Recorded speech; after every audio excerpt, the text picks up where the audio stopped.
Every person lives with certain values or principles that determine how they engage the situations they encounter. If this is the structure of our lives, then we have to ask two important questions. Where do we get our values, and why there?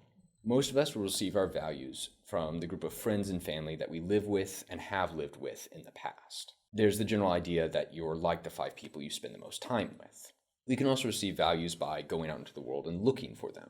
Or we can change our values in response to a situation in our life changing. However, there is no necessary reason that the values we live by or find are the correct values. We all know people who value or desire the wrong things, and that negatively impacts the people in their life. Simply being exposed to or finding a principle does not mean that it is the principle that we should pursue. If this is the case, what is the proper place to find the values that we should base our life upon? I think there's an answer in John 13. We'll begin reading at the beginning of the chapter. Now before the feast of the Passover, when Jesus knew that his hour had come to depart out of this world to the Father, having loved his own who were in the world, he loved them to the end.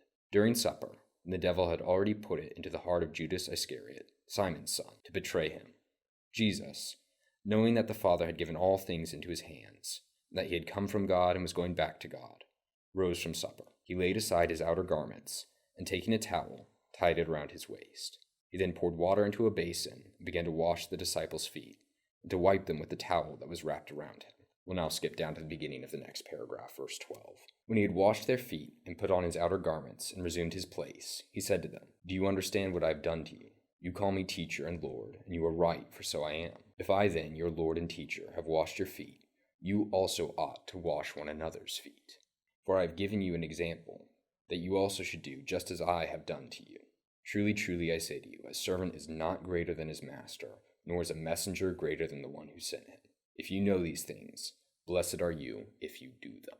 Based on this passage, I would say that we should find our values from what Jesus values. Now, of course, we have to answer the question, why there? Because Jesus lived a perfect life as a perfect man and pleased God in everything that he did.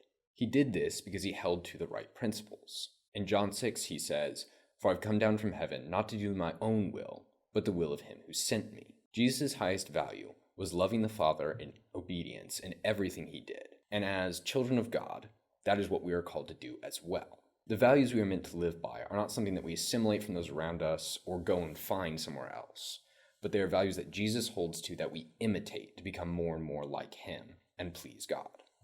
That is the basis for how we live. By understanding Christ and his actions more, we're able to understand how we ought to live our own lives and relate to God, other people, and the world around us.